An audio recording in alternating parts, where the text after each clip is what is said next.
আসসালামু আলাইকুম এভরিওয়ান, আশা করি আপনারা সবাই ভালো আছেন। আমি তন্নি মাহমুদ আপনাদেরকে স্বাগত জানাচ্ছি আমার নতুন কুকিং ব্লগে। এই ভিডিওটা আমি করেছিলাম এক সপ্তাহ আগে, তখন বৃষ্টি ছিল। বৃষ্টি হতে ওয়েদারটা খুবই ঠান্ডা ছিল, তাই আমার মুডটাও খুব ভালো ছিল। তাই আমি ভাবলাম কিছু রান্না করে আপনাদের সাথে শেয়ার করি। আর শুধু এই পর্যন্তই নয়, আমি এই রান্না করে আমার এক ফ্রেন্ড যার নাম হাতি তাকে ইনভাইট করি। হাতি হচ্ছে আমার খুব ছোটবেলার ফ্রেন্ড। আমি হাতি বলাতে আপনারা ভাববেন না যে ও হাতির মতো, আসলে আমি ওকে আদর করে হাতি বলি। ওর আসল নাম আফরিন জাহান রিয়া।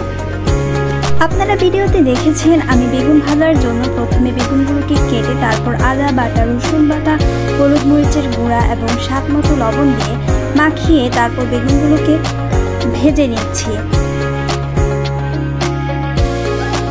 বেগুন ভাজা হতে হতে আমি একটি মিক্সিং বলে পেঁয়াজ কুচি, আদা রসুন বাটা, হলুদ মরিচের গুঁড়া, ধনে গুঁড়া, স্বাদ মতো লবণ নিয়ে মাখিয়ে নিচ্ছি।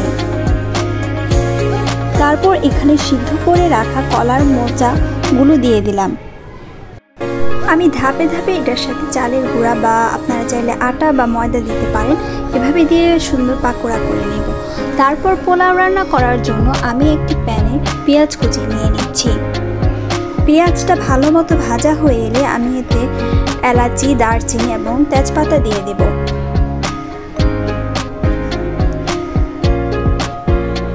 মুড ভালো থাকলে যে কোনো কাজই করতে ভালো লাগে এবং মুড ডিপেন্ড করে ওয়েদারের উপর।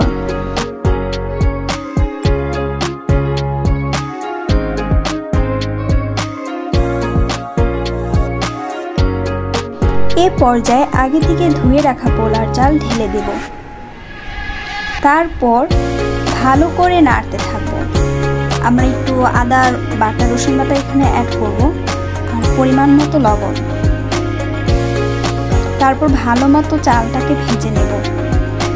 আর ভেজে নেওয়ার সময় আমি এখানে ঘি এবং গুঁড়া দুধ দিয়েছি, যাতে সুন্দর একটা ফ্লেভার আসে পোলাও চাল থেকে। তো পোলাও রান্নার প্রথমে আমরা আগে ভালো মতো চালটাকে ভেজে নেব, তাহলে অবশ্যই এটা খেতে এবং দেখতে খুব ভালো হবে। তারপর পরিমাণ মতো পানি দিয়ে এটাকে ঢেকে দেব। ম্যারিনেট করে রাখা কলার মোচাটাকে ডুবা তেলে ভেজে নেব।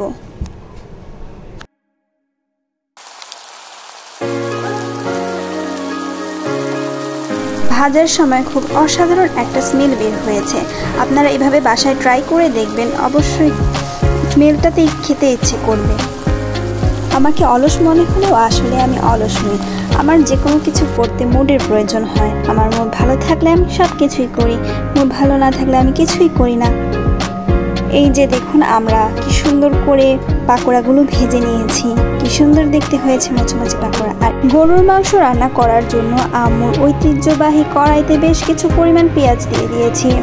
ঐতিহ্যবাহী কড়াই বলার কারণ হচ্ছে কড়াইটার বয়স আনুমানিক 30 বছর এর কম বেশি হতে পারে। তো আম্মুর সংসার জীবনে প্রথম থেকে এই কড়াইটা আম্মুর সাথে ছিল, তাই আমি এটাকে বলি আম্মুর ঐতিহ্যবাহী কড়াই। পেঁয়াজ ভাজা হয়ে এলে আমরা এতে দিয়ে দেব তেজপাতা, এলাচি, দারচিনি, পরিমাণ মতো আদা রসুন বাটা, হলুদ মরিচের গুঁড়া, শাহি মশলা দিয়ে ভালো করে পেঁয়াজটাকে ভাজতে থাকবো। পেঁয়াজ আর মশলা ভালো মতো কষানো হয়ে এলে এখানে আমরা মাংসগুলো দিয়ে দিব। মাংস দিয়ে তারপর ভালো মতো সবগুলো মশলা একসাথে মিক্সড করে নেব। রান্নার সব থেকে ইন্টারেস্টিং পার্ট হচ্ছে রান্নার স্মেল যখন পুরো ঘর ভরে যায়, তখন ক্ষুধাটা যেন আরও দ্বিগুণ হয়ে ওঠে। এ পর্যায়ে দিয়ে দিচ্ছি জিরার গুঁড়া। জিরার গুঁড়া দিয়ে কাঁচামরিচ এবং আরেকটু শাহি মশলা দিয়ে দিয়েছি। শাহি মশলা দিলে এটার কালারটা যেমন সুন্দর হয়, খেতেও বেশ মজা হয়।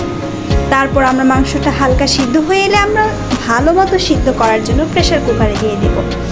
তারপর একে একে তৈরি হয়ে গেল মজাদার সব রেসিপি।